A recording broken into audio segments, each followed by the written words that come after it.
Tudo bem? Podemos começar? Claro. Tá. Boa tarde, senhoras e senhores. Em nome da Grid Energia, iniciamos o webinar Preços e Tarifas de Energia, Oportunidades e Riscos. Sejam bem-vindos. Com o objetivo de avaliar os riscos e as oportunidades relacionados às tarifas e preços de energia, apresentaremos o cenário atual e as perspectivas para o próximo ano. Nossos painelistas serão Helder Souza, diretor de regulação na TR Soluções, e Danilo Lima Matias, analista de mercado de energia na Decide. E como mediador do evento, teremos Henrique Siqueira, diretor da Grid Energia.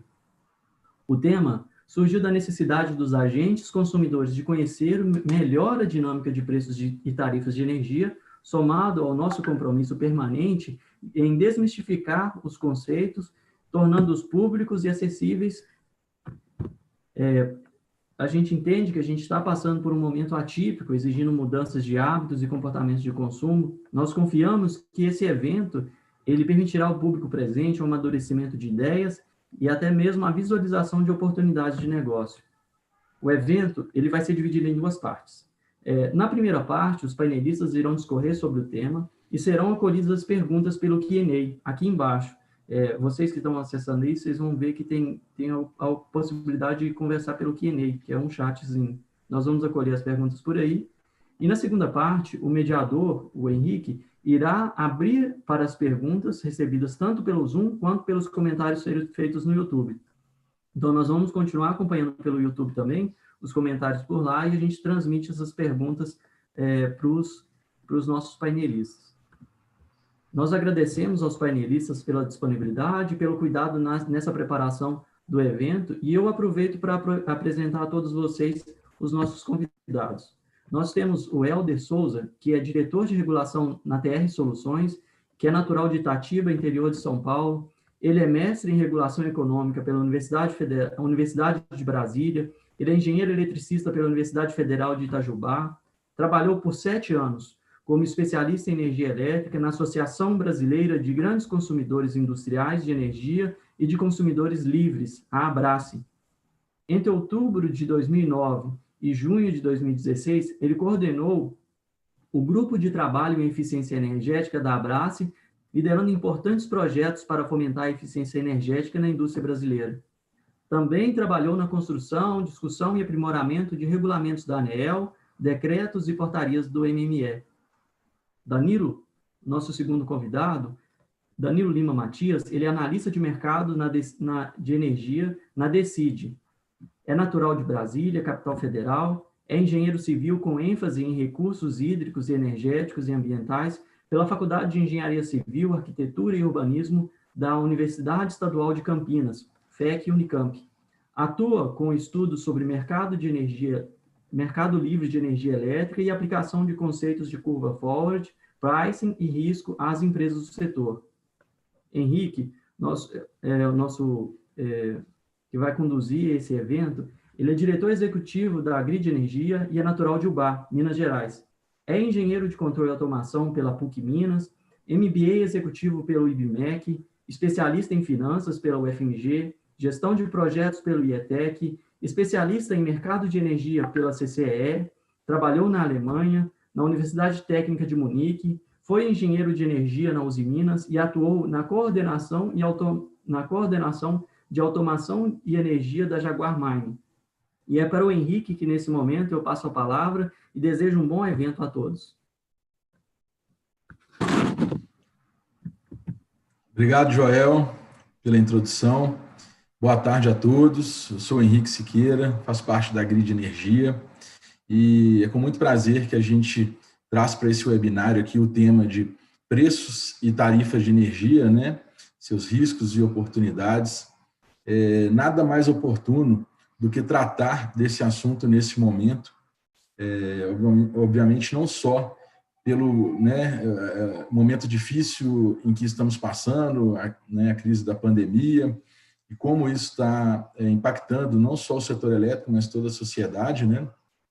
Estamos passando também por um momento com muitas discussões no setor elétrico, modernização do setor, e também um momento muito oportuno, porque as empresas, né, estão especificamente nesse mês de agosto e mês de setembro, é o mês onde as empresas começam a fazer o seu orçamento para o próximo ano, né? E a energia elétrica é um dos insumos, né, mais importantes, né, das empresas, das indústrias, de uma forma geral, e isso tem um impacto muito relevante no orçamento, né? E esse momento atual, eu trouxe uma lista de eventos que o Helder vai poder aí dissecar um pouquinho, mas eu queria já adiantar alguns, né, que vão trazer muitos impactos aí futuros na tarifação de energia, mas principalmente a conta Covid, né, que foi criada recentemente para salvar pelo governo federal, para salvar as distribuidoras, né, de energia nesse momento de inadimplência, né, do setor elétrico. Teve também recentemente a aprovação no Senado da resolução do GSF, né, e como é que é uma resolução esperada por muito tempo pelo setor elétrico, que a princípio vai destravar a liquidação financeira do mercado de curto prazo, né? Temos decisões aí do Poder Judiciário, do STF, recentemente aprovando, né, a retirada do PIS/COFINS da base de cálculo do ICMS, né, de energia, e isso vai impactar aí, né, as distribuidoras com a perspectiva até de redução de tarifas, né? Temos acompanhado também, né, os aumentos recentes da parcela das RAPs, né, das receitas anuais permitidas, que remuneram as transmissoras de energia, que vem impactando aí a parcela de demanda dos consumidores de uma forma geral. E temos também acompanhado a evolução, né, da redução das tarifas de energia dos consumidores cativos de uma forma geral, né, e que a gente está verificando aí nos últimos anos, e isso vai se repetir também, a perspectiva de repetir para o próximo ano. E para isso, né, esses itens que a gente levantou aqui, eu vou chamar o primeiro painelista, que é o Helder Souza, diretor aí de regulação da TR, né, que é uma empresa especializada aí em projeções de tarifas das distribuidoras, para tentar desmistificar essa complexidade do setor e trazer um pouquinho de luz para essa história, né, Helder? Helder, fique à vontade, espero que sua bola de cristal aí esteja bem afiada e passe um pouquinho desse panorama para a gente, de onde estamos e para onde vamos em 2021. Bom, boa tarde a todos. Obrigado, agradeço a Grid pelo convite para apresentar, né, a visão da TR sobre o panorama das tarifas. Eu vou compartilhar minha tela aqui com vocês. Me avisem, por favor, quando estiverem vendo. Tá tudo certo aí, Henrique? Posso? Tudo certo. Beleza. Eu estou vendo aqui direitinho. Bom, então, mais uma vez, né, agradecer o convite.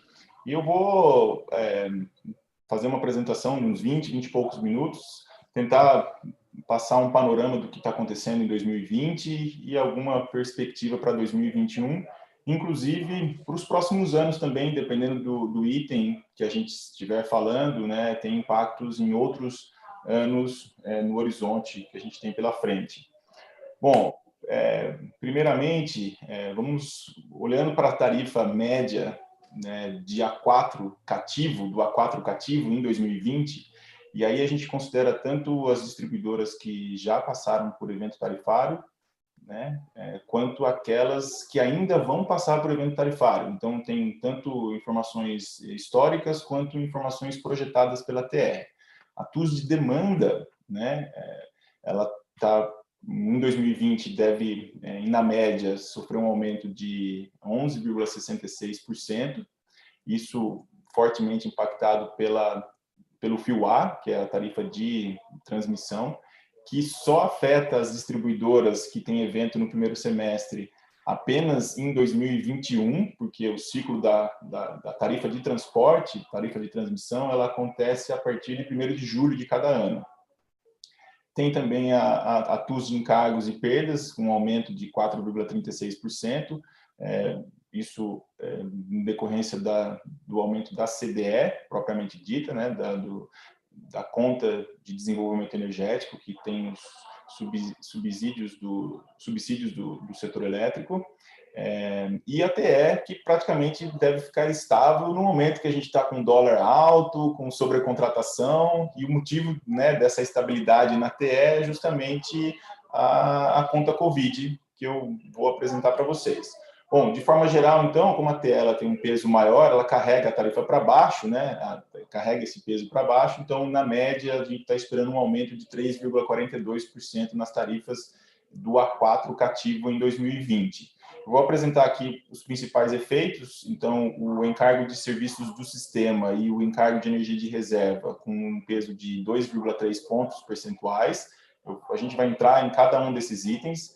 O FIUA, que é justamente o que o Henrique comentou sobre o aumento significativo da RAP neste ano, né, da receita anual permitida de transmissão, né, que a gente tem no FIUA, tem tanto a rede básica quanto fronteira e alguns contratos de conexão e contratos de uso, 1,5 ponto percentual, a CDE representando 1,4 ponto percentual, e a compra de energia, por incrível que pareça, é uma queda de 2 pontos percentuais.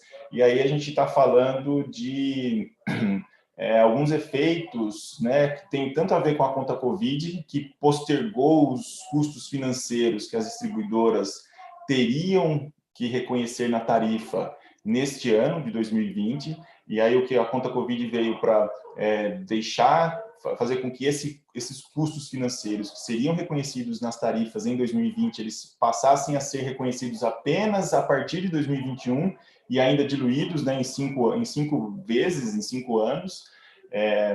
Tem também alguns outros efeitos, apesar da energia de Itaipu, com o dólar, né, no patamar que está elevando a tarifa. Tem também os contratos por disponibilidade, que trazem a tarifa para baixo, porque a ANEEL reconhece a dinâmica da energia do contrato por disponibilidade, né, que é a receita fixa, mais a geração vezes o menor valor entre o CVU e o PLD. E o PLD, a ANEEL fixa num valor que ele está mais alto do que o PLD. O PLD está atualmente. Então, reconhece-se na tarifa uma receita a título de os contratos por disponibilidade que é maior do que a necessidade. Então, quando chega no evento tarifário, a distribuidora ela ficou com um recurso que ela vai ter que devolver para o consumidor. E é justamente isso que contribui para que a parcela de compra de energia seja reduzida. Se a gente olhar só sob o ponto de vista econômico, como que as tarifas relacionadas à compra de energia estão evoluindo em 2020, a gente percebe que ela tem um aumento de 5,3%. Então, para chegar em menos 2, a gente está com menos 7, né, pontos percentuais decorrentes de efeitos financeiros, né, inseridos na compra de energia. Bom, e se nós não tivéssemos a conta Covid, essa variação média de 3,42%, ela poderia ser quase 3 pontos percentuais maior, né, e chegando a 6,23%, né, na média. Bom, então vamos para o primeiro ponto aqui, que é o encargo de serviços do sistema e encargo de energia de reserva. O encargo de serviços do sistema, basicamente, reserva, o que está tendo de custo hoje é basicamente restrição da operação. Então, usinas térmicas que são despachadas para cobrir alguma restrição física, né, de operação do setor, então restrição de operação, que é um valor também que não está sendo muito significativo.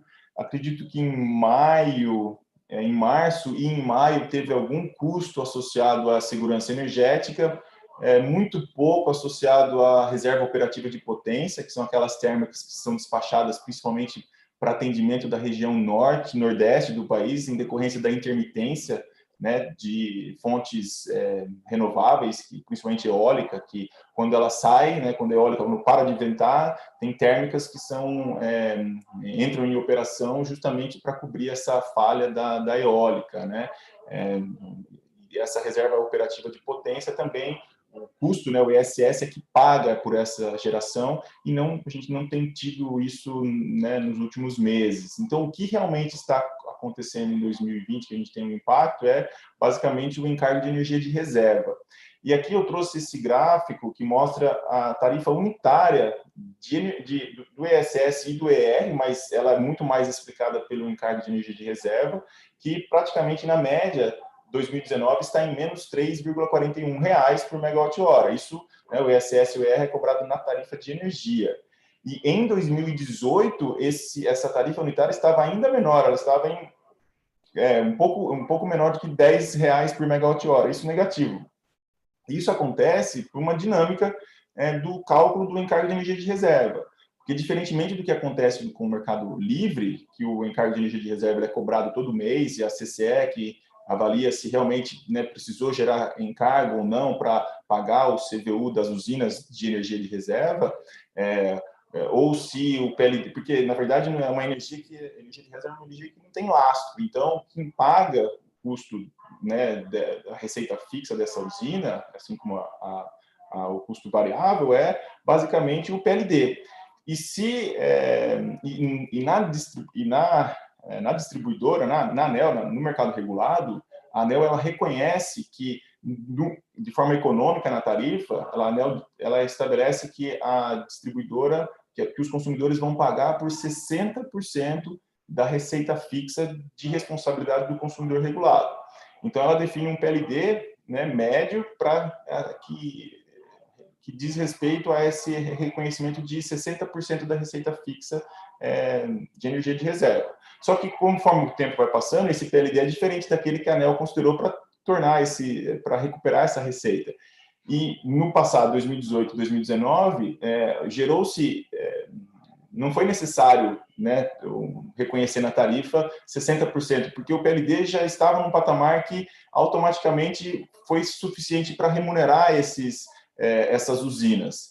Mas agora, em 2020, com o PLD mais baixo, o que acontece? Entre o valor do PLD e o CVU da usina, ou o preço da usina, não necessariamente precisa ser uma térmica, o que acontece é que falta recursos do PLD para pagar a usina. Então, gera-se encargo, e é justamente o que está acontecendo agora. Se nós olharmos, por exemplo, para 2020, sai de 19 em R$ 3,41 por megawatt-hora, para 2020 a R$ 6,87. E para 2021, uma expectativa de aumento ainda maior, né, de novo aumento, chegando a R$ 15 por megawatt-hora. Então, esse é um efeito importante que a gente está percebendo, um dos efeitos mais importantes que a gente está percebendo nas tarifas de forma geral. E aí a gente entra na parte de transmissão, né, tarifa de transmissão, que é basicamente fio A, né, que é cobrada dos consumidores. Então, a gente tem aqui nas barras uma tarifa média em reais por megawatt-hora, para facilitar, ao invés de ter tarifa demanda ponta, demanda fora ponta, em reais por quilowatt. Eu usei um fator de carga aqui para estabelecer essas tarifas de forma média para facilitar o entendimento. Então, em 2012, nós tínhamos, né, a tarifa, o fio A, do A4 era de R$ 16,83, e aí em 2013, com a medida provisória 579, passou a ser R$ 6 por megawatt-hora, basicamente em decorrência da renovação, da antecipação da renovação das concessões de transmissão, que na época fez com que a receita de rede básica fosse reduzida a 25% do valor, ou seja, caiu 75%, né? Aí, quando a gente olha o fio A de forma geral, que tem também tem fronteira, tem outros elementos, a redução foi esse aqui no ano, né, de 64% em relação a 2012. E aí foi caminhando, né, um aumento de 46%, depois 17% em 2015, aí caiu um pouco em 2016, e aí em 2017 nós tivemos os efeitos da portaria 120 de 2016, que basicamente criou as condições para a remuneração e a indenização dos ativos que a gente chama RBSE, Rede Básica Sistemas Existentes. São os ativos de transmissoras antigas, e são grandes, são 9 transmissoras com ativos que foram mobilizados até 2001, maio de 2001, alguma coisa assim. E aí, essas transmissoras que antes haviam aderiram à antecipação da renovação das concessões em 2013, elas não foram nem remuneradas e nem indenizadas entre 2013 e 2016. E aí, em 2017, em julho de 2017, né, com o comando dado pela portaria 120, é que começou-se a pagar, né, um passivo pelo fato de elas não terem sido nem indenizadas nem remuneradas nesse período, e também voltou-se os ativos, né, para a base de remuneração, para serem remunerados até o final da vida útil né, desses ativos de transmissão. E aí a gente teve esse aumento de 157% em 2017, aí ele se manteve praticamente constante, até caindo um pouco em 2019, e aqui em 2020 também um aumento novamente, né, significativo. No caso, a gente está olhando apenas para as distribuidoras que, né, esse efeito, na verdade, ele é mais percebido pelas distribuidoras que têm evento no segundo semestre, porque o ciclo da RAP, como eu comentei no início, ela começa em julho de cada ano. Então, a RAP, né, que é a Receita Anual Permitida, ela aumentou quase 45%, né? Foi de 10,4 bilhões para 15 bilhões de reais. E, basicamente, o efeito percebido foi a elevação, né, de receitas que compõem a RAP. Então, basicamente, as receitas de instalações licitadas, que teve alguma revisão retroativa, né, de alguns ativos que ainda não tinham passado por revisão tarifária, a Rede Básica Novas Instalações, que é a RBNI, e também a RBSE, com impacto da revogação de uma liminar da Abrace e outras associações que haviam conseguido fazer com que a parcela financeira, o passivo cobrado aqui a partir de 2017, ele não considerasse a remuneração pelo custo do capital próprio real das transmissoras, que elevou aí as tarifas em cerca de 9 bilhões no total, considerando todo o período. Então, isso voltou para a tarifa agora em 2020. Então, basicamente, esse é o panorama. Então, um recado que é importante para quem, né, é consumidor e tem a sua distribuidora com evento tarifário no primeiro semestre, né, ou agora, as que vão ter agora no segundo semestre, com certeza vai ter um aumento da tarifa de demanda.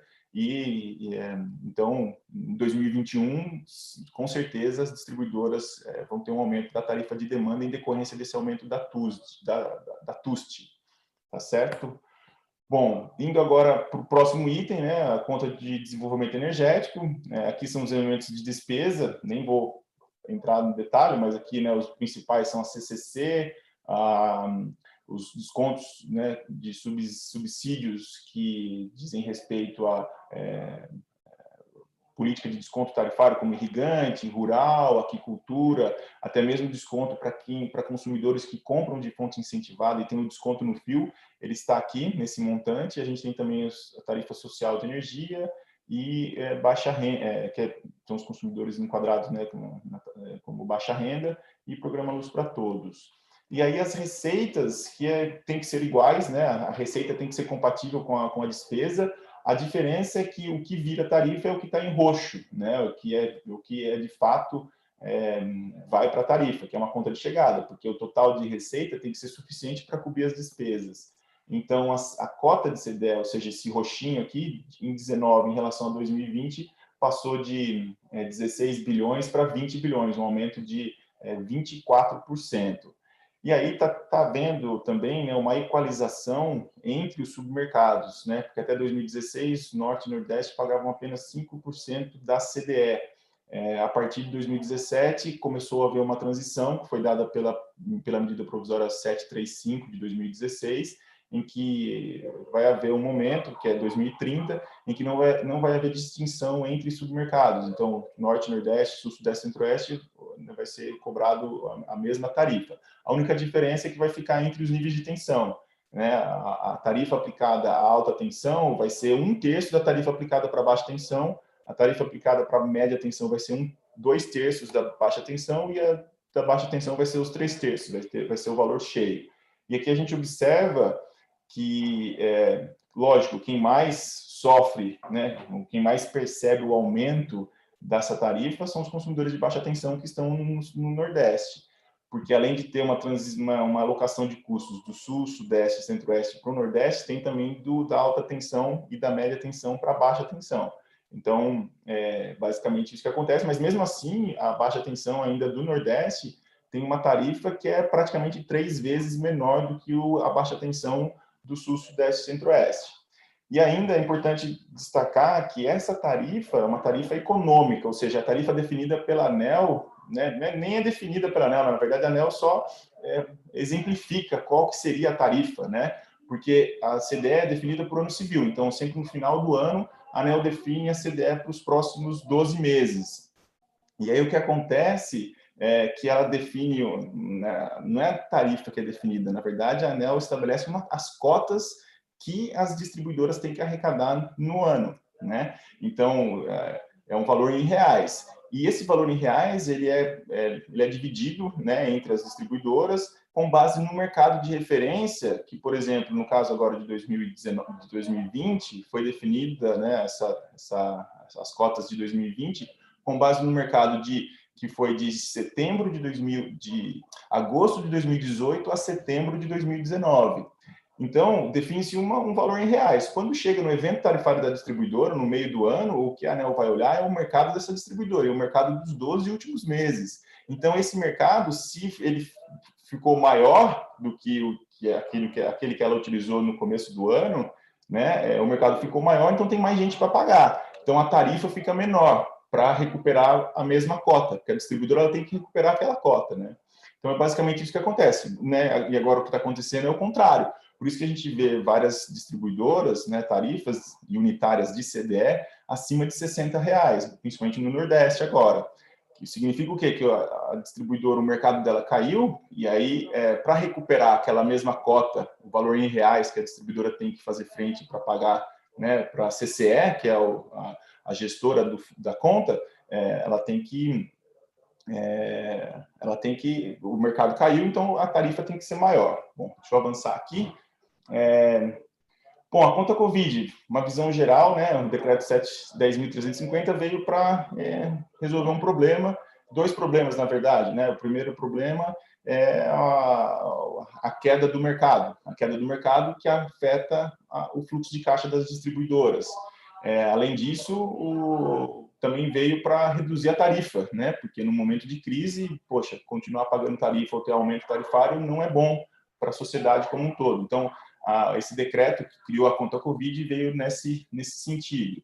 E o que o decreto, na verdade, propôs foi antecipar receitas para as distribuidoras. O que acontece? Ao invés de tirar um recurso, emprestar um recurso dos bancos apenas para emprestar para as distribuidoras, o que foi feito foi o seguinte: reconhece-se o que vai ser quais são os custos que as distribuidoras iriam ter reconhecido nas tarifas, né, custos financeiros que já iriam ser reconhecidos com o movimento natural dos processos tarifários. E então, ao invés de considerar na tarifa tudo de uma vez, empresta esse recurso para as distribuidoras e aí começa-se a pagar somente a partir de 2021 e ainda parcelado em 5 vezes, basicamente isso. E aí, lógico, o efeito sobre as tarifas é diferente entre as distribuidoras. Por exemplo, empresas com um evento bem no começo do ano, pouco elas perceberam de efeito da pandemia nas suas tarifas, né? Porque ainda não, quando a tarifa foi definida, não se tinha ainda, né, o efeito, por exemplo, da queda de mercado ou da sobrecontratação de energia, que é um custo bastante significativo para elas. Então, se a gente vai mais para o final do ano, uma distribuidora que tem um evento em outubro, por exemplo, aí o que acontece é que praticamente boa parte dos efeitos da crise, dos efeitos da pandemia, seriam percebidos na tarifa de 2020 já, né? Só que com a conta Covid, esses efeitos foram postergados, né, para o ano seguinte e diluídos em 5 anos. Basicamente isso que acontece. E aí o que a gente tem aqui, só um resumo, a gente tem o resumo consolidado dos termos de aceitação, porque as distribuidoras, para aceitar, né, para conceder esse empréstimo, elas tiveram que assinar um acordo com algumas regras, né, com alguns compromissos, e elas tiveram também que dizer o quanto que elas pretendiam arrecadar em cada uma dessas rubricas que fazem parte da Resolução Normativa 885. Então, e aí, o interessante é que isso ainda não foi regulamentado pela ANEEL, porque parte desses custos, se a gente pega aqui, por exemplo, efeitos da sobrecontratação, são 3 bilhões de reais que foram emprestados às distribuidoras. esse custo vai ser totalmente alocado na tarifa de energia, ou seja, os consumidores livres que só pagam a TUSD, eles não vão pagar por esse valor aqui. Agora, no caso da CVA, aí a gente tem elementos dentro da CVA que dizem respeito à TUSD e elementos que dizem respeito à TE. Então, a ANEEL ainda vai regulamentar isso, vai criar duas novas componentes tarifárias, que é a CDE Covid e a TUSD Covid, desculpa, a CDE Covid cobrada na TUSD e a CDE Covid cobrada na TE. E aí os consumidores regulados vão pagar as duas componentes, tanto a da TUSD quanto a da TE, e os consumidores livres vão pagar apenas o componente da TUSD, né? E o consumidor potencialmente livre que migrar, ele vai carregar consigo também a tarifa unitária da TE. Então, isso é algo importante. E a gente tem alguns elementos, por exemplo, aqui, né? A antecipação da parcela B, a CEMIG, que é um pessoal aí, né, da Grid, né, tá em Minas Gerais, acompanha bastante de perto a CEMIG. A CEMIG, ela não solicitou nenhum recurso de antecipação da parcela B. Ou seja, a tarifa de demanda dela não deve ser muito afetada pela conta Covid. Talvez alguma CVA que tenha a ver com a rede básica, aí sim vai afetar a tarifa de demanda dela. Mas é algo que, né, no caso da CEMIG, ela não demandou nada de antecipação da parcela B. Então, só para vocês terem uma ideia, né, nem vai entrar muito no detalhe aqui, porque acho que não vale a pena nesse momento. Bom, e aí eu entro na energia de cotas, que energia de cotas a gente sabe que agora voltou a discussão da energia de cotas por causa da privatização da Eletrobras. Bom, o que é a energia de cotas? É a energia que foi renovada ou relicitada, né? Quando eu falo renovada, é a energia renovada no âmbito da medida provisória 579, lá de 2013. Então, começou aqui com 7 mil e poucos megawatts, aí foi aumentando. Depois de 2015, entrou também a energia relicitada, principalmente das usinas da CEMIG, da Copel e da CESP, que não haviam aderido à antecipação da renovação das concessões de 2013. Então, tem um volume de energia aqui, que em 2020 a gente está falando de 11.732 megawatts, que são cotas que estão alocadas no portfólio das distribuidoras, e elas representam 21% do portfólio das distribuidoras, ou seja, uma participação bastante significativa, com um preço bastante reduzido, né? Apesar da gente ter um mix de preços, porque na medida provisória 579, o preço começou aqui, ó, em R$30 por megawatt-hora, praticamente, R$32. Depois ele foi aumentando em 2015, ele aumentou, porque entrou nova energia, mas mais cara nesse caso aqui, porque a relicitação das usinas da CEMIG, Copel e CESP, na verdade, o que aconteceu foi criou-se um novo regime, não o regime de cotas, mas criou-se a tal da bonificação de outorga. Então, para a empresa poder ter o direito à concessão, ela teve que pagar para o governo.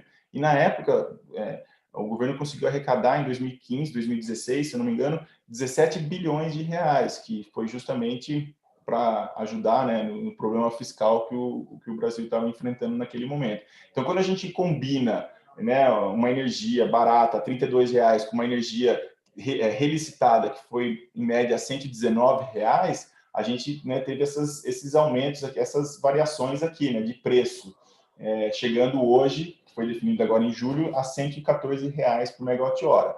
Acontece que, se o projeto de lei 5877, que é de privatização da Eletrobras, realmente for adiante, for aprovado, isso significa que as usinas da Eletrobras saem do regime de cotas e ela entra no regime de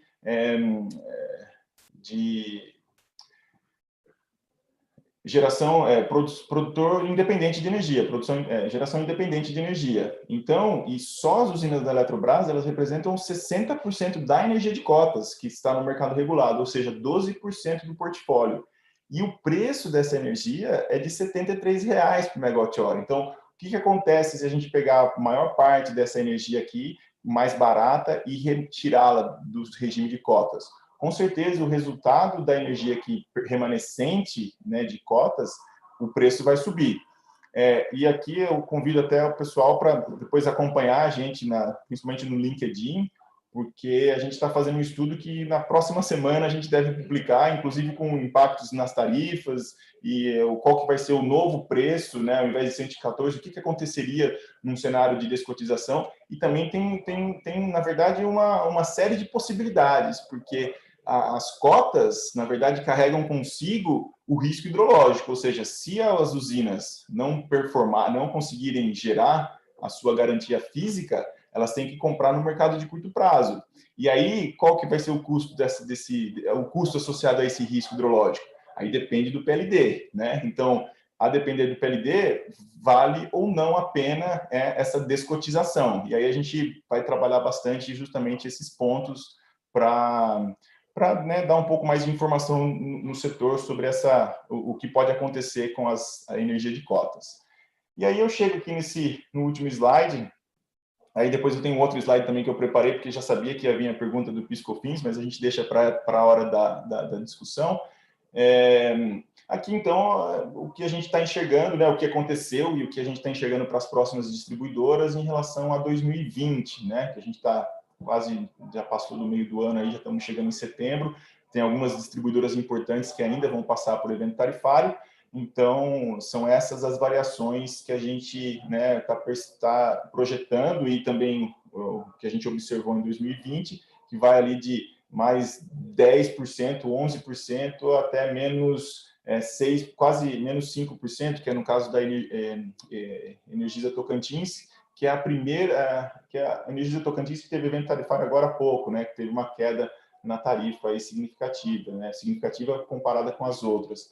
Na média, é aquilo que eu comentei no começo, né? A tarifa, né, em 2020 deve ficar em 3,42, e quando a gente olha 2021, já tem um aumento um pouco maior, né? E em torno de um pouco menor do que 7%. Bom, acho que estou dentro do tempo aí. Eram esses os comentários que eu queria fazer, pelo menos, né, uma apresentação geral da situação das tarifas no mercado brasileiro, e estou à disposição para responder as dúvidas que o pessoal tiver. Obrigado. Valeu, Helder. Obrigado aí pela apresentação.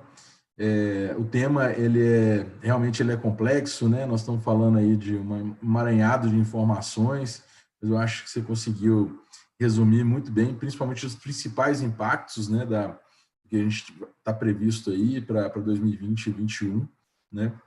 E é importante salientar que você falou das tarifas e das distribuidoras de uma forma geral, né? Que se a gente trazer para o lado do consumidor, as parcelas de demanda e encargos, né, impactam todos os consumidores de uma forma geral, né? E você falou um pouquinho também da TE, que é a tarifa de energia, que nesse caso impacta o consumidor do mercado cativo, né? Agora, pegando um gancho nessa questão, nós vamos passar agora a apresentação para o lado do Danilo, né, que vai falar um pouquinho da projeção de preços do Mercado Livre, né? A situação que a gente vive um pouco nesse momento também, né? E como é que uma forma da gente fazer essa gestão, né? A pergunta que sempre paira na cabeça dos consumidores, né, Danilo? E de uma forma geral, e principalmente daqueles que estão descontratados, né, nesse momento e querem comprar energia para 2021, se é o momento ideal, né? É o momento ideal para a gente comprar energia, né?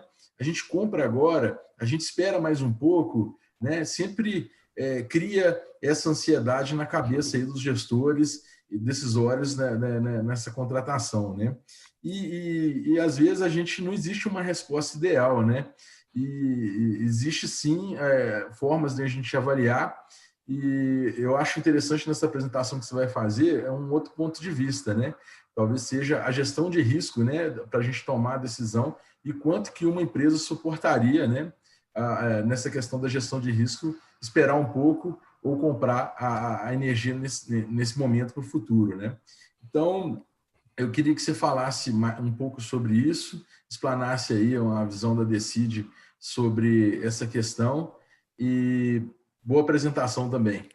Beleza, obrigado Henrique aí primeiro pela introdução, obrigado pelas palavras, queria agradecer a Grid Energia aí pela oportunidade também que vocês trouxeram para a gente conversar um pouquinho sobre gestão de risco, né, principalmente olhando aí para os consumidores no ambiente livre, né, também agradecer ao Helder aí pela apresentação dele, muito bacana de se acompanhar.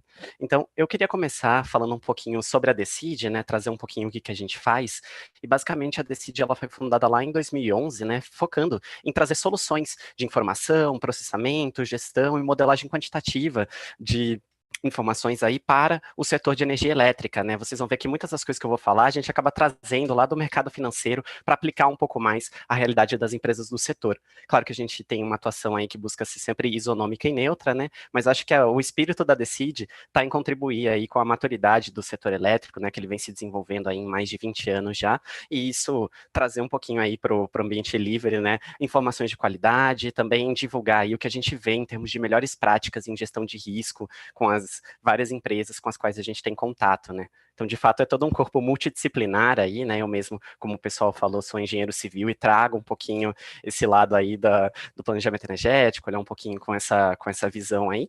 Mas a gente tem, então, como eu disse, um quadro bem multidisciplinar e vocês vão ver até que vários pontos eu vou tangenciar aí a estatística, a economia, né? Que são áreas dos meus chefes, né? Então, mas a grande pergunta, antes de chegar aí no ponto que você falou, Henrique, da questão do é o momento de comprar ou será que não, eu queria trazer a grande pergunta que a gente ouve muito, que acaba sendo muito a dor dos clientes e muito a dor dos consumidores também, nesse mar de incertezas que acabam sendo os preços no Mercado Livre, que é por que gerenciar risco, né?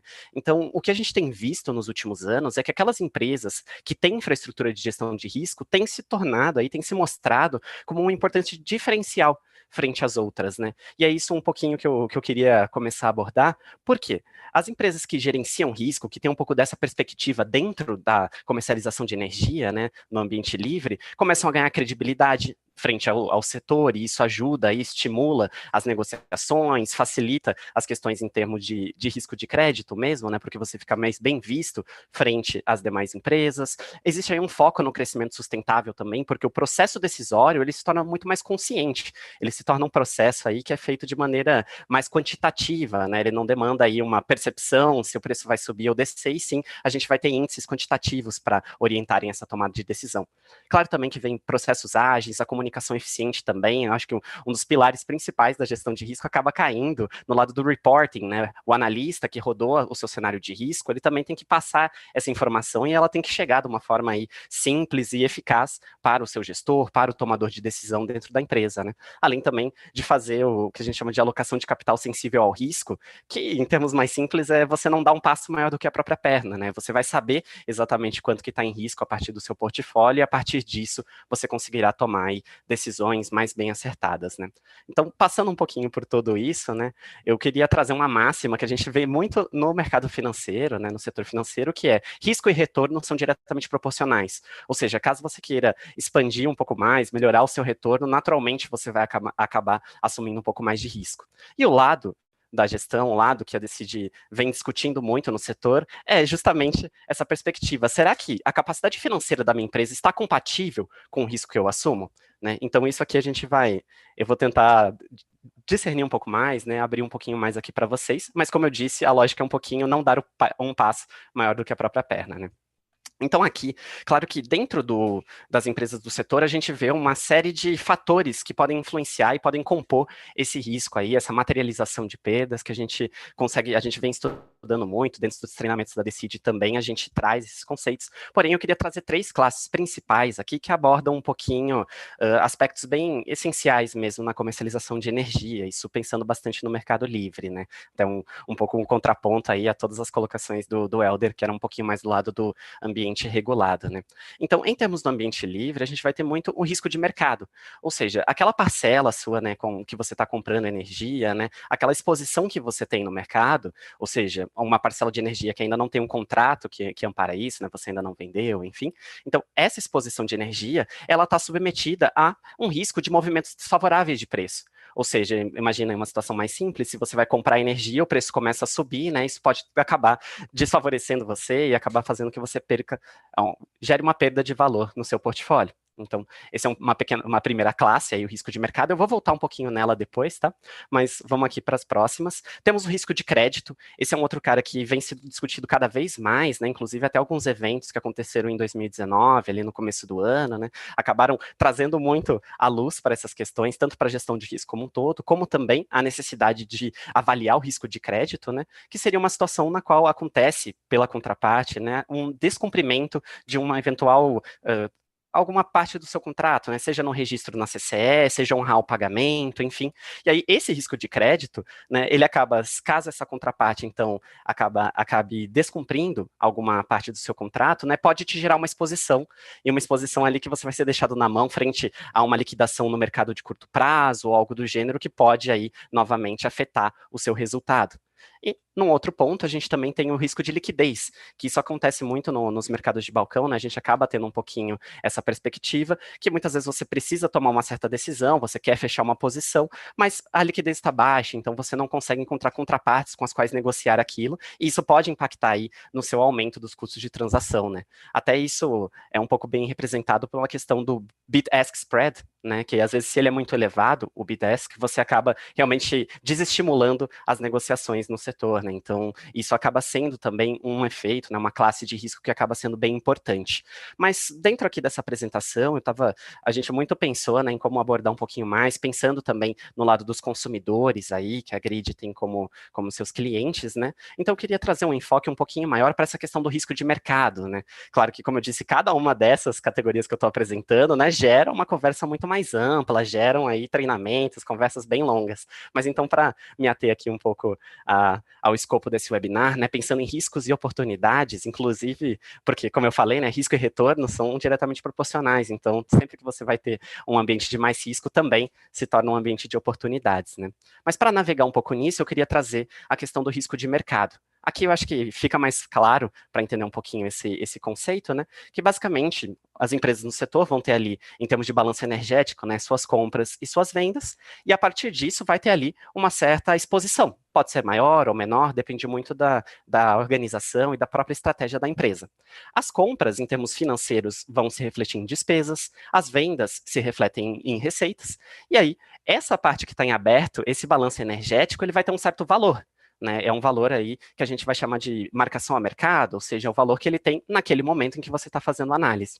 Considerando essa marcação a mercado, é claro que você espera que o valor desse seu ativo, o valor dessa sua energia, gerem aí um resultado positivo.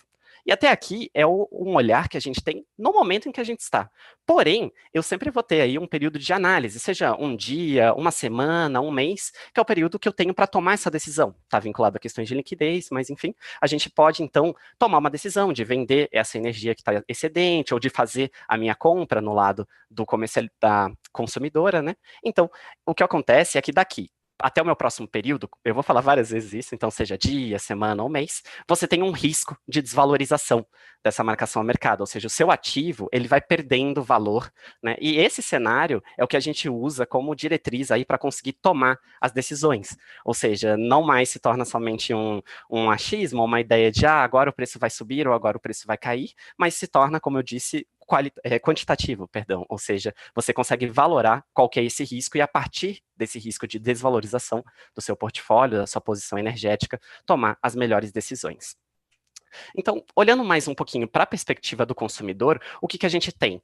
Acho que esse é o momento, né, que está todo mundo discutindo questões de orçamento para o próximo ano, discutindo aí como fazer esse suprimento de energia, e o primeiro ponto que a gente vê para o consumidor é que energia, de fato, é um insumo do processo produtivo, ou seja, você vai tentar minimizar o seu custo com energia para minimizar os seus custos de produção e isso se refletir aí no final do seu custo do seu produto, né? Então, pensando nisso, a energia como insumo de produção, num primeiro ponto para o ambiente livre, você está sujeito justamente a esse risco de mercado. Será que eu compro agora essa minha energia, ou será que se eu comprar agora, na semana que vem, vai ter uma queda adicional e eu vou ver ali que eu fiz uma compra no momento errado? Claro que também eu posso ter uma outra estratégia, ao invés de eu tentar comprar aqui no mercado de curto prazo, né, ou até deixar isso acontecer uma exposição à PLD, a liquidação financeira na CCE, eu posso pensar em contratação de longo prazo também, né? Você tem esse outro caminho e falar, ok, eu vou contratar agora 21 a 23 e pronto. Porém, aí você também continua submetido a alguns fatores de risco, como o risco de crédito ou o risco de indexação também, né? Porque justamente, geralmente, contratos de longo prazo vão tendo aí um reajuste, né? E você vai estar submetido ao efeito do índice que foi acordado na IGPM, enfim. E por fim, além disso, né, nesse mar de coisas que o consumidor tem que lidar, ainda há uma incerteza na projeção de consumo, ou seja, se você faz lá uma contratação de longo prazo, se torna até um pouco uma perspectiva, né, de você acertar na projeção que você estava estimando, né, caso você erre para mais ou para menos, vai ter também os seus fatores de risco atrelados. Então, para lidar com tudo isso, né, qual o caminho que a Decide segue? Como eu disse, talvez o primeiro passo, antes de você entender o que vai acontecer na próxima semana, o que será feito no próximo período, seja você saber onde você está nesse momento. Ou seja, para isso, eu preciso definir o valor do meu ativo. Para definir o valor do meu ativo, vem aí, mais uma vez, um conceito do mercado financeiro, que é o conceito de marcação a mercado. Ou seja, eu vou atribuir a essa minha posição de energia que está em aberto um valor que seja reconhecido pelo mercado. Esse valor geralmente acaba vindo aí da mesa de uma comercializadora, alguém faz uma pesquisa de mercado mais simples, e o que a Decide faz, o que a gente advoga e defende bastante, na verdade, é o benchmark da curva forward. Ou seja, o benchmark da curva forward, ao invés de ser uma comercializadora que te passa essa informação, a gente reúne um pool de agentes, e com esse pool, né, com esse conjunto de agentes de diversos perfis do setor, sejam geradores, sejam comercializadoras, sejam grandes consumidores, até investidores, e com isso a gente gera uma informação agregada, pensando então que a informação do mercado, coletiva, né, ela vale mais do que uma informação individual, e isso te ajuda, então, a pontuar a sua posição, a entender o momento em que você está. Só para trazer aqui um exemplo e também estimular um pouquinho a discussão, fazer uma provocação olhando para o ano de 2021, né? Eu trouxe aqui a informação mais atualizada da Decide, né? Que atualmente, o mês de agosto, a gente está em torno aqui de R$ 85 por megawatt-hora, né? O 2021, né? Esse produto que é sendo muito negociado, é um momento de muito interesse nisso, está em torno de R$ 135, inclusive, por megawatt-hora, perdão, inclusive eu vou dar um destaque um pouquinho maior para ele. Mas aqui, a partir disso, né, além da própria curva de preços que vocês estão vendo aqui, que a gente tem uma certa estrutura que advém da liquidez dos produtos, né, por isso temos alguns produtos mensais no começo e produtos anuais aí em maturidades um pouco mais para frente. Mas, basicamente, além da apuração da curva, que a gente consegue obter, né, fazendo essa análise, agregando um pool de agentes, a gente tem uma série de outras ferramentas analíticas que a gente pode extrair a partir dessa informação, que vão nos ajudar, então, no processo decisório. Temos aqui uma curva média, uma média ponderada por desempenho também, que faz algo similar aí ao top 10 do Boletim Focus, no qual a gente ranqueia os usuários por maior assertividade, né, aqueles que mais se aproximaram da média, e a eles confere um peso um pouquinho maior na nossa apuração. Temos o desvio padrão das observações também. E aí, até tem um conceito legal aqui que a Decide traz, e também ofereço aí a todos a visão, né, de que a gente faz um índice de liquidez também, parecido com o que é o índice de confiança do consumidor, em que 50 seria uma condição normal, né, e acima de 50, então, uma liquidez mais alta, e abaixo de 50, uma liquidez mais baixa. E a gente tem visto aí que o 2020, ele vem subindo a sua liquidez, né, agora ele está aqui numa referência normal, mas a gente vê que esse cara é o que está começando a, de fato, ser bastante negociado nesse momento. Então, para continuar um pouquinho essa discussão, além da média, né, acho que na estatística a gente muito ouve falar, né, que só a média ela não te dá a informação completa. Então, aqui, olhando novamente para o produto 2021, eu trouxe o kernel da distribuição de frequências aí, das inserções dos nossos usuários, ou seja, desse pool de agentes que se reúne para inserir informações e construir essa curva de consenso. A gente vê atualmente, né, que a média estava em torno de R$ 135, né, para o produto 2021, mas dá para ver ali que, né, não tem um comportamento normal, ou seja, a gente tem uma grande, tem até uma certa dispersão de dados, né, tem aqui algumas pessoas que estão inserindo valores, estão marcando a mercado próximo de 132, outras empresas que estão em torno de 138, e até eu comentei ali na questão do risco de liquidez, que a gente tem uma relação bid-ask spread, e a partir disso até a gente consegue estimar um pouco isso, né, se a gente pensar que aquelas pessoas ou empresas que estão vendendo energia podem estar num referencial um pouco mais alto, perto de 138, e aquelas que estão comprando energia estão marcando a mercado um pouco mais baixo, em torno de 132, de tal forma que a gente estimaria uma relação bid-ask spread em torno de R$ 6 por megawatt-hora. De todo modo, o que eu quero passar aqui, né, é que a gente consegue não somente ver, então, qual que é a média, mas também como se dá essa distribuição, como os clientes estão fazendo essa marcação a mercado. Além disso, novamente olhando para o produto 2021, queria trazer um enfoque para esse gráfico, acho que ele é bem interessante, ele reflete um pouquinho o que está acontecendo, né? A linha verde são os valores aí apurados pela Decide, enquanto a linha preta são os valores corrigidos aí pelo IPCA, né? Só para trazer isso tudo a valor presente. Mas aqui, acho que foi bem interessante que a gente capturou um movimento muito intenso da curva forward, né? A gente viu uma queda extremamente intensa aqui nos últimos meses, em decorrência da quarentena do Covid-19, né? Inclusive aí, considerando que houve um efeito da redução da carga, com muitas empresas consumindo muito menos do que era esperado, do que foi contratado, e isso até impactando positivamente os níveis de reservatórios para o início do próximo ano, né? Então, a gente vê que esse processo colaborativo, esse processo da curva de consenso, né, foi registrando essa queda bem expressiva aqui para o produto 2021. Então, a gente vê que até acaba traçando um cenário mais favorável agora para a contratação aí de energia para longo prazo, né, para os próximos anos. E a gente está aqui no momento realmente de mínima histórica, né? Desde que a Decide vem apurando esse produto, lá em 2016, a gente estava em patamares mais altos, dos quais agora ali em torno de R$ 135 por megawatt-hora. Ou seja, é uma coisa, um movimento que a gente pode ver com bastante força acontecendo aí, né, nesses últimos meses. Além disso, como eu disse, tudo isso que a gente está falando aqui é para entender qual o valor do meu ativo, entender qual o valor da minha energia no momento em que a gente está, no hoje. Porém, para dar esse passo a mais e tentar interpretar, entender um pouquinho mais o risco de mercado, né, eu queria trazer dois conceitos que são o conceito de volatilidade e correlação. Claro que tem toda uma matemática por trás, a gente fica bem disponível para conversar sobre isso, temos alguns artigos publicados aí pela diretoria da Decide também, mas eu queria trazer um pouco o lado mais conceitual disso, talvez para esse webinar, que é o seguinte: a volatilidade ela é definida aí como o desvio padrão das variações dos preços, né? Mas em conceitos mais simples, quanto maior a volatilidade do meu produto, maior a tendência que ele vai ter de variar de um período para o outro. Aqui no caso, eu estou olhando dia após dia, né? A nossa atualização diária da curva forward. Então, aqui é um horizonte aí nos últimos 5 dias, o que aconteceu. Naturalmente, produtos mais voláteis, né, como o produto outubro, produto novembro, que são um mês à frente, 2 meses à frente, né, atualmente. Então, a gente vê que esses caras, eles têm uma volatilidade um pouco mais intensa, variaram aqui R$ 8 por megawatt-hora aqui em alguns dias, em questão aí de 5 dias, né? Então, a volatilidade, ela vai ditar um pouquinho como se dá essa variação. Quanto maior a volatilidade, maior a variação que a gente vai ver, seja na semana, no dia, enfim, para cada um desses preços. Por um outro lado, a gente tem também a correlação. Eu trago esses gráficos, que eles são bem tranquilos de se ver a correlação, porque é o seguinte: no setor elétrico, né, no Mercado Livre, a gente vê que os preços eles tendem a ter uma correlação positiva e até que bem alta para algumas maturidades, ou seja, para alguns produtos. E aí isso se reflete no que a gente vê aqui. O comportamento do produto outubro, né, dá para ver que ele teve aqui um dia que teve uma leve subida, depois uma subida mais intensa, né, um crescimento mais intenso, uma queda. A gente vê que o produto novembro ele representa o mesmo movimento, né, ele teve exatamente o mesmo formato, porque eles têm uma correlação muito elevada. Isso ajuda também, é um input necessário para a gente trabalhar dentro das nossas análises de risco, né? E para trazer isso um pouquinho de uma forma mais prática, não consumir muito o tempo do pessoal, eu trouxe aqui o cálculo da volatilidade, né, feito para o produto A+1, e a gente até vê, discutindo aqui internamente, a gente viu que essa volatilidade, né, ela tem ficado cada vez mais bem comportada, ela tem se reduzido conforme o tempo passa, né? Essa linha verde seria a volatilidade histórica desse produto, que está aqui em torno de 2,2%, tá, algo próximo disso. Enquanto eu tenho na linha preta uma volatilidade que a gente chama de risk metrics. Novamente, né, vem lá do mercado financeiro, mas é uma metodologia que incorpora um pouco melhor o efeito da volatilidade recente dos produtos. Então, quando a gente traz um pouquinho isso, a gente vê até que tivemos um momento de volatilidade, ou seja, dessa movimentação de preços, né, acima do que a gente vinha registrando historicamente para esse produto, apesar de agora também ali estar na casa dos 2%.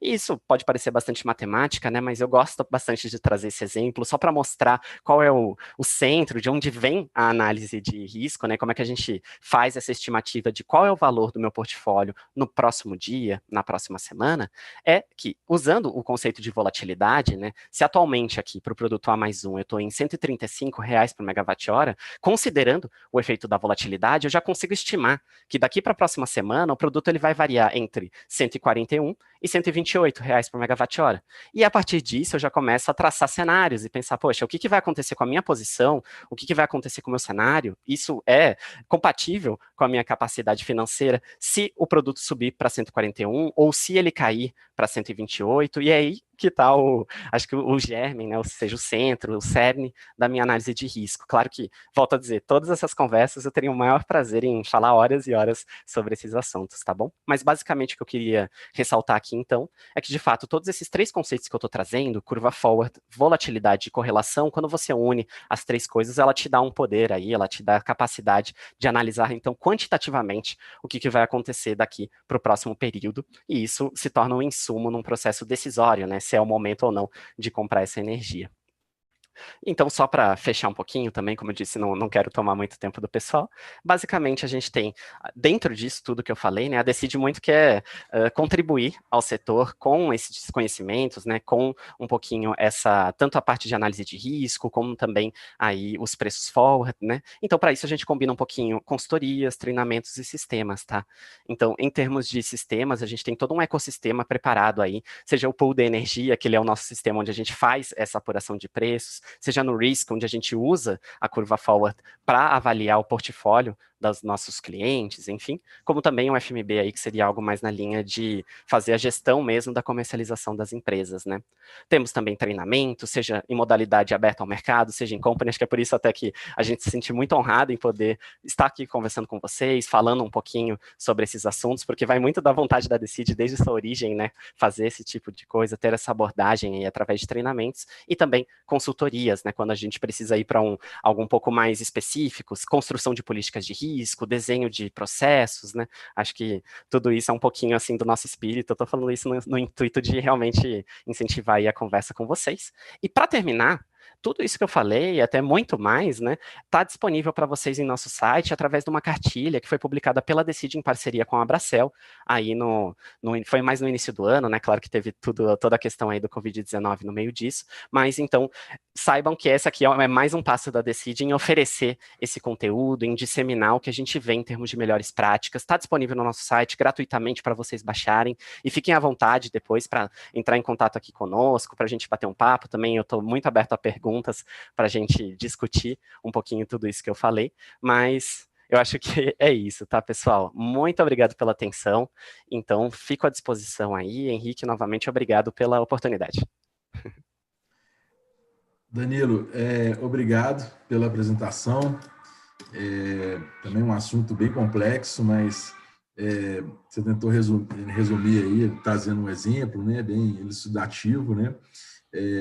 Realmente o nosso setor elétrico ele tem essa complexidade e essa volatilidade grande, né, principalmente dos preços de curto prazo, e é prática comum assim, né, entre os consumidores, né, até para redear a sua energia, fazer contratos aí de maiores prazos e tudo, para justamente evitar ficar fora desse risco aí da volatilidade, né? Sim. Mas efetivamente, se a gente trouxer ferramentas como a da Decide, né, para a gente melhorar essa gestão de risco, a tendência é que as empresas errem menos, né, enfim, e saibam melhor fazer essa gestão, né. Nesse contexto, a gente, né, ainda há uma perspectiva de volatilidade ainda maior, né, pela questão da entrada das energias intermitentes, né, renováveis, como solar, eólica. O mercado está em direção aí para né, agora inicializar mesmo a operação do PLD horário, que vai trazer, vamos dizer assim, né, vai tentar ajustar essa questão, mas muitas, realmente uma complexidade que a gente tenta esmiuçar e tentar de uma forma mais simples aí para os nossos consumidores, né, clientes consumidores. Eu não sei se... Eu vou fazer uma primeira pergunta aqui, já está aberto o ciclo de perguntas, mas a gente nem combinou, né? Mas como é que, na sua visão, Danilo, essa questão da entrada dos derivativos de energia, né? Isso pode, de certa forma, reduzir essa volatilidade, melhorar essa gestão de risco? Você tem alguma visão específica sobre essas questões aí novas do mercado? Claro, acho que esse é até um assunto que muito se tem discutido, né? Eu vejo até meus diretores em outros webinários também. Essa é uma das perguntas-chave que estão acontecendo. A gente vem estudando bastante nesse sentido, né? E de fato, o que a Decidi sente aí para o próximo ano vão acontecer muitas novidades, né? Até a própria presença do PLD horário, aumentando um pouco essa granularidade do preço, né? Aumentando aí a capacidade de variação disso, é algo que a gente tem visto com bastante atenção. Mas em relação a contratos de derivativos, até essa possibilidade aí de aumentar um pouco mais as formas de contratação, né? A BBCE cresceu muito nesses últimos anos também. Então, observando um pouco todo esse contexto, né? A gente percebe um pouquinho que, em termos de volatilidade, ainda não é que vai reduzir completamente, vai se tornar um pouco mais comportado, mas talvez ofereça um pouco mais de ferramentas para que a gente consiga dominar esse risco ou torná-lo aderente mesmo aos processos da nossa empresa, né? Então, eu acho que, em termos de modernização, vai acontecer muita coisa ainda, é algo que está dando bastante pano para manga, mas em termos de gestão de risco, a gente tem que estar mais preparado através de estrutura, através de uma política bem definida, através aí um pouquinho de pessoas bem treinadas nesse assunto, né, que tenham esses conhecimentos, porque independentemente do que vier e dessas possibilidades que vão se abrindo em forma de negociação, a gente vai conseguir aí realmente saber onde a gente está, como eu disse, e saber como dar o próximo passo em termos aí bem quantitativos, né, saber acertadamente como dar esses passos seguintes nessas diversas alterações que vão acontecer, tá bom, Henrique? Tá. Eu vou aproveitar, Danilo, que você está aí com o microfone aberto, né? Claro. Pegar uma pergunta do Iverton Silva. Iverton é um amigo nosso lá da Anglo Gold. Danilo, a redução da volatilidade se dá em virtude do crescimento das fontes renováveis, diminuindo o despacho das térmicas e garantindo energia armazenada nos reservatórios?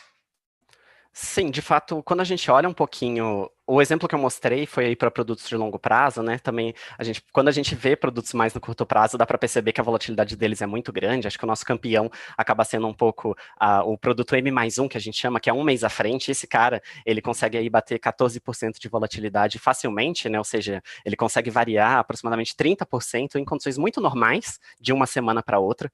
Mas em termos do longo prazo, né, a gente consegue ver um pouquinho que, de fato, todas essas questões elas vão surgindo dentro da questão da própria expansão do sistema, né? Quando os preços forward de curto prazo, eles estão muito mais atrelados à própria situação do PLD, a instabilidade que ele tem, a essa volatilidade, enquanto os preços de longo prazo acabam estando mais atrelados com com o custo marginal de expansão do sistema, né? O CME, com essa consideração que a gente tem aí para o que vai acontecer no futuro. Então, nesse sentido, sim, mesmo essa entrada de novas fontes renováveis, toda a questão aí que a gente tem, mesmo do melhor comportamento dos produtos de longo prazo, que antigamente eles acabavam variando mais mesmo, e agora eles seguem uma tendência um pouquinho melhor, tudo isso acaba influenciando nessa conjuntura e melhorando, sim, a situação de volatilidade. Mas até nesse sentido, a Decidi começou nesse ano a trabalhar aí com preços de longuíssimo prazo, né? Então, antigamente a gente ia até 4 anos à frente, agora a gente vai até um horizonte de 20 anos à frente, justamente para conseguir acompanhar isso. Então, se nesse momento, aqui ainda é mais uma percepção, essa questão que a gente está falando aí do que vai acontecer daqui para frente, em breve a gente já vai ter esse histórico para poder discutir isso com dados mesmo, né? Poder de fato agregar um pouquinho mais de históricos de dados a essa conversa e ver como eles estão se comportando, tá bom? Então, acho que nesse momento ainda não vou conseguir mostrar esse histórico formado, mas em breve saibam que a gente vai ter isso, tá bom? Legal, beleza. Bom, eu vou passar aqui agora a pergunta para o Helder. A pergunta é da Silvia Novaes. Ela já tinha mandado, inclusive, antes da nossa painel, né? Eu acho que o Helder até já se preparou para a resposta, tá, Silvia? Vamos lá. Ela fez 2 perguntas. A primeira qual o impacto da retirada, né, do PIS/COFINS da base do ICMS, né? E para quais distribuidoras isso já é para ser implementado? Beleza. Bom, obrigado pela pergunta. Né? Acho que a Silvia mandou essa pergunta ontem, né? Você tinha comentado comigo, né, Henrique? Bom, essa é uma questão bastante séria agora, né, que está acontecendo. E a ANEEL, ela abriu uma tomada de subsídio, que é como se fosse uma consulta pública, né, mas as áreas técnicas, né, a superintendência que abre esse processo, não precisa de aprovação da diretoria, né, para para tomada de subsídio, a tomada de subsídio 05, que é justamente, né, o tratamento a ser dado aos créditos tributários decorrentes de processos judiciais quanto à exclusão do ICMS da base de cálculo do PIS/COFINS. E aí a ANEEL ela faz alguns questionamentos nessa tomada de subsídio, né? Por exemplo, como devem ser devolvidos aos consumidores finais de energia elétrica os créditos obtidos pelas distribuidoras? E outro, né? Em quanto tempo deveria ser concluída essa devolução? E aí nós estamos fazendo um levantamento, né? Para vocês terem uma ideia, a ANEEL enviou um ofício, o ofício 11 de 2020, né? Enviou a todas as 54 distribuidoras e a 57 permissionárias e cooperativas. Dessas, né, mais de 100, 54 distribuidoras e 57 permissionárias, somente 26 distribuidoras é que responderam para a ANEEL com a declaração de quanto que seria esse crédito que os consumidores teriam direito. E no caso dessas 26 distribuidoras, o total que foi declarado é de 35 bilhões de reais, 35 bilhões e 200 milhões de reais. E isso a gente não está falando nem, por exemplo, algumas empresas importantes que a gente nem está considerando, que não declararam, né? Tem uma empresa do grupo Enel, acho que a Neo Energia nem enviou a resposta a esse ofício, são 4 empresas bastante, né, grandes da Neo Energia no Brasil. Então, assim, esse número de 35 bilhões, na verdade, ele está subestimado, ele pode ser bem maior do que isso. E aí é que está também, né? Tem algumas dúvidas a respeito disso, né? Porque em quanto tempo isso vai ser devolvido, né, para o consumidor, mas em quanto tempo? Isso são créditos que dizem respeito a 5 anos no passado, né? Então, as empresas enviaram isso, com esse valor que eu estou passando para vocês já está corrigido a valores de maio de 2020, mas isso diz respeito a 5 anos do passado. Então, isso é muito mais importante isso agora do que a conta Covid, né? Porque é um impacto significativo e depende também de algumas restrições que as distribuidoras têm, né, em termos de compensação, porque a gente estava fazendo uma conta, será que em 5 anos, mas tem distribuidora que tem limite de, acho que 30%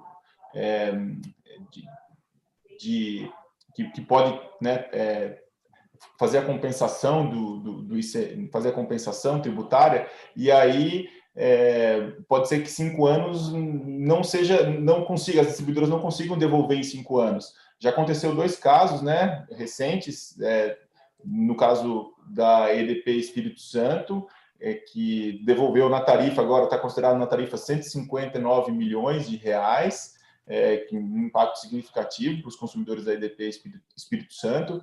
E também isso foi, na verdade, uma solicitação da própria distribuidora. No caso da CEMIG, que também teve uma devolução de 700 milhões, está na tarifa, que foi aprovada agora, na verdade, foi um recurso administrativo proposto, né, impetrado por um senador da República, porque a CEMIG queria esperar a decisão dessa tomada de subsídio. Na verdade, né, o que acontece comumente é, depois dessa tomada de subsídio, a ANEEL deve preparar uma resolução normativa, dizendo qual que vai ser a regra de devolução e tudo mais, e aí ela deve submeter para uma consulta pública. Então, a gente está ainda num processo, né, anterior, então ainda vai ter muita discussão pela frente. O que eu posso falar agora, que a gente está ainda fazendo esse levantamento, né, já tem até algumas estimativas, mas logo depois da gente publicar esse artigo sobre a descotização, a gente já deve publicar também 2 semanas depois um artigo falando sobre esses créditos tributários, inclusive o impacto disso nas distribuidoras. E aí a gente deve levar alguma coisa em consideração, né, se são 5 anos, ou a gente vai também ver qual é a limitação de cada distribuidor em relação à compensação, né, o quanto que cada distribuidora pode compensar ano a ano, no caso, né, daí a gente vê casos concretos, né, de cada uma das distribuidoras, mas é algo assim realmente significativo que deve acontecer, né, a partir dessa decisão que deve vir a partir de uma consulta pública. Não sei exatamente quando que vai acontecer, mas não deve demorar muito, não.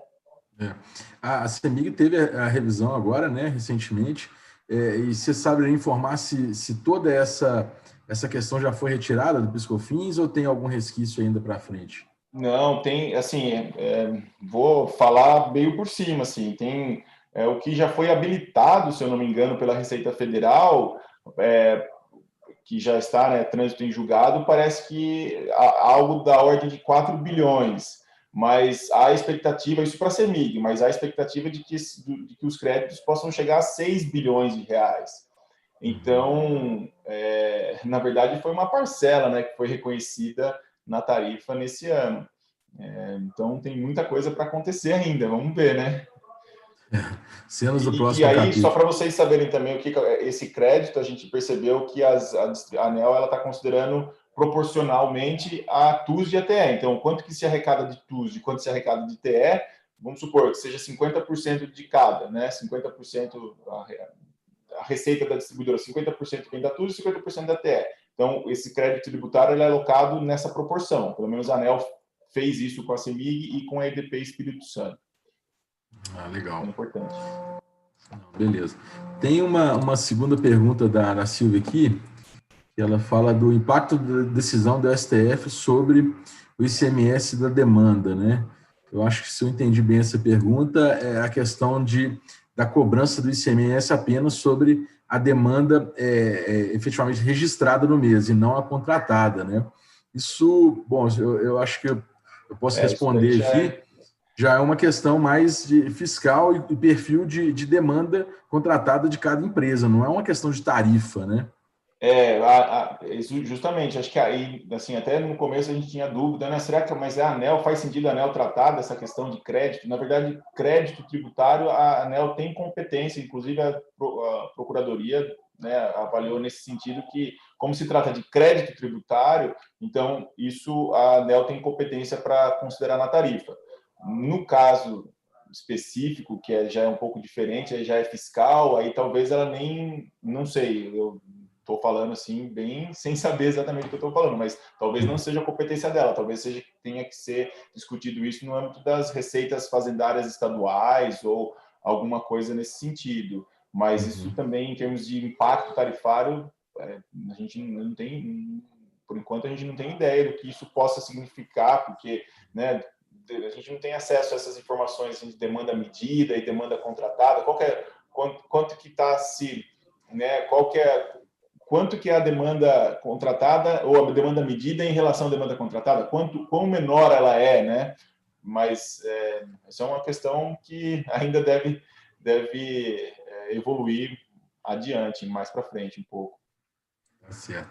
Bom, tem uma pergunta aqui do Sérgio Grassi. Ô, Sérgio, como é que tá as coisas? Sérgio, amigo.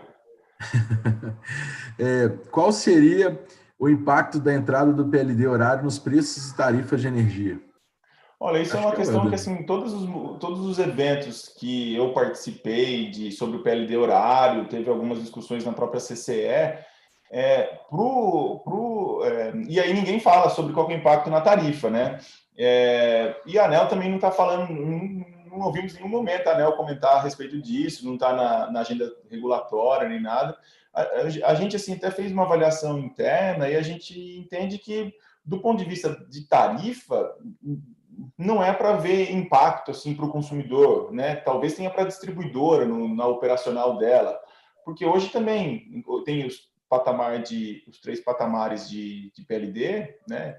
Três patamares de carga semanal e semanais, e o consumidor que a ANEEL reconhece no final do dia ou no final do mês é o PLD médio do mês. Então, da mesma forma que hoje tem 3 PLDs por semana e forma uma média no mês, e que isso é que impacta a tarifa, né, que é utilizado para ver como que ficam os contratos por disponibilidade, ou para pagar, por exemplo, né, a diferença ou a liquidação de uma sobra contratual que a distribuidora tenha, e que isso, tanto do lado positivo quanto negativo, pode reverter via repasse de sobrecontratação, tanto beneficiando os consumidores quanto cobrando dos consumidores, né?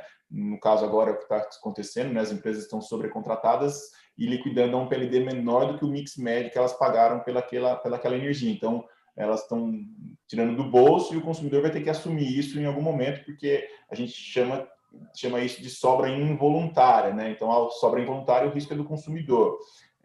Então, eu acredito que não deva ter grandes impactos sobre as tarifas dos consumidores. Talvez o operacional da distribuidora que tenha algum impacto, mas eu acho que isso é amortecido, é blindado e blinda o consumidor dessas variações de preço horário. Posso estar enganado, mas essa é a percepção que a gente tem no momento. Ok. Acho que, se me permite complementar, Henrique, vai lá. só uma questão aí, mais uma vez, né, eu volto a bater na tecla da gestão de risco, né, que justamente a gente estava discutindo a volatilidade, né, e o PLD horário é extremamente volátil, né, ele vai ter essa capacidade aí de muito superar o próprio teto que ele tem hoje ali em torno de R$ 500, né, então isso, mais uma vez, acaba dando um pouco mais de poder para as empresas, né, em lidarem aí com o preço, mas aumenta esse risco na questão da exposição financeira ao PLD no final do mês, né, na liquidação financeira na CCE. Então, mais uma vez, é um dos outros aspectos aí que a gente está vendo de modernização do setor, que tem mudado um pouco as coisas, mas que é algo que reforça tudo aquilo que eu falei na necessidade de gerir risco, né, de você, então, saber muito bem onde você está e qual o próximo passo a ser tomado, né, porque aqui, volto a dizer, a liquidação financeira na CCE vai se tornar até um pouco mais complexa aí com o surgimento desse PLD horário, né, essa maior granularização desse valor. Sim. Não, beleza, obrigado aí pela resposta. Tem um comentário aqui da Tânia, né, que eu acho que ela respondendo essa questão do ICMS sobre a demanda. Ela está colocando aqui que, na verdade, o ICMS sobre o uso da rede, né, ou a parcela de demanda, surge estadual, não há que se incidir sobre nada e ele é estadual. Potência é diferente da energia e não há o produto. Eu acho que isso vai de encontro com o que a gente mencionou aqui, né? Ele não incide sobre a base de cálculo das tarifas de energia. Bom, eu tenho uma pergunta aqui deixa eu pegar, do Paulo Benevides. Deixa eu ver se eu entendi ela aqui. Ó. Com o volume com grande volume de imigração, né? Estou entendendo aqui que é para o Mercado Livre, a tarifa vai assumir um papel de proxy mais relevante na formação do preço futuro de energia no Mercado Livre? Você entendeu essa pergunta, Danilo, ou não? Acho que médio, mas eu posso pincelar um pouco esse assunto, né? Que de fato, volto a dizer, essa maior migração das pessoas para o Mercado Livre, inclusive, é um dos outros aspectos que a Decide vem acompanhando a discussão, né? Que é a redução aí dos limites de potência, os limites para você acessar esse mercado, de tal forma aí que no futuro vão surgir comercializadores varejistas, né? Vão começar a aparecer aí outras figuras também lidando no ambiente livre, né? Então, de fato, eu acho que a tarifa, vou dizer, tem um pouco uma outra dinâmica em relação à formação do preço no Mercado Livre, né? Porque o preço no Mercado Livre, ele é algo que é bilateral, né? Então, ele vai ser definido negociação a negociação e ele vai ser definido, inclusive, também em função daqueles aspectos de risco que eu coloquei. Pois, por exemplo, uma contraparte que não tem um risco de crédito muito bom, uma avaliação de crédito muito boa, pode implicar em prêmios aplicados nessa curva de preços, enfim, que eu tinha mostrado anteriormente. Você pode acabar aplicando prêmios sobre isso que encarecem a sua compra de energia. Então, claro que a tarifa, ela acaba sendo... Tem sempre uma análise de viabilidade, né, em cima disso, se vale a pena migrar, mas em relação a quando você está lá no Mercado Livre, a formação do preço, ela acaba sendo mais complexa do que somente essa própria questão tarifária, esses aspectos aí que influenciam nesse sentido, e acabam sendo mais voltadas, então, tanto, como eu falei, em curto prazo, claro que são influenciadas pela hidrologia, pelo desempenho, pelo próprio PLD, mas estão muito associadas com essa questão da própria negociação bilateral e de vários prêmios. Então, tem muitas estratégias aí que você pode lidar, né? A própria liquidação financeira na CCE, essa questão de negociações bilaterais, seja de curto prazo, seja fazer negociações mais longas, tudo isso acaba impactando, inclusive também, caso você queira colocar sazonalidades, várias outras flexibilidades no contrato, a CL permite isso. mas isso vai impactando em termos de preços de formas diferentes, então, para cada negociação, tá bom? Acho que não sei se eu consegui tangenciar o ponto da pergunta, mas, como eu disse, a formação do preço é um pouco mais complexa. Ok. Uma pergunta aqui do Weber Ramos. Como será compatibilizado o custo horário da geração com o custo horário da rede, distribuição? Suponha que no horário de ponta da D, o custo da geração esteja baixo. Como o consumidor enxergará o preço final? Como fica a sinalização econômica? Boa pergunta, hein? E complexa também. Tem ideia, Helder, aí sobre essa pergunta? Você está mudo aí. Poxa, estou pensando como será compatibilizado o custo horário da geração com o custo horário da rede. Porque são duas coisas diferentes, né? A geração, o custo horário da geração a gente está falando de energia, é volume, né? Energia, commodity, energia elétrica, é geração. Agora a rede é capacidade, né? Um take or pay. Então, a rede está ali disponível para acessar, né? Eu acho que não sei se de alguma forma tem alguma relação, talvez até tenha, influencie o sinal da geração, influencie, mas hoje, né, não sei como que o sinal horário pode influenciar no sinal, né, no sinal econômico da demanda. Isso acho que num primeiro momento não vejo uma relação assim, a não ser que isso de alguma forma afete a estrutura tarifária da distribuidora, isso de alguma forma afete, por exemplo, as curvas de carga das distribuidoras e as curvas de demanda e as curvas de transformação de potência de um nível de tensão para outro. Se isso acontecer, né, se esse preço horário afetar de alguma forma tanto as curvas de carga, né, ou seja, os consumidores conectados em cada nível de tensão, e as curvas de transformação de potência, aí, num evento de revisão tarifária, o reflexo é justamente, né, na estrutura vertical que a gente chama, né, que aí afeta o fio B, que é o custo da distribuição, que aí vai mudar o custo marginal de capacidade, né, de cada nível de tensão, ou seja, quanto que cada nível de tensão é responsável pelo pagamento do fio B, né, do custo de distribuição. Eu vejo, né, dessa forma, só deve afetar nesse sentido, eu imagino. Não, beleza. Acho que a Tânia tá ajudando a responder aqui a questão do ICMS, da potência, da demanda aí. Ela está só confirmando mesmo que a Secretaria da Fazenda de cada estado é que vai regular essa questão, né? Bom, temos mais... acho que já estamos chegando ao nosso final, né? Estourando aí uma hora e meia de webinário.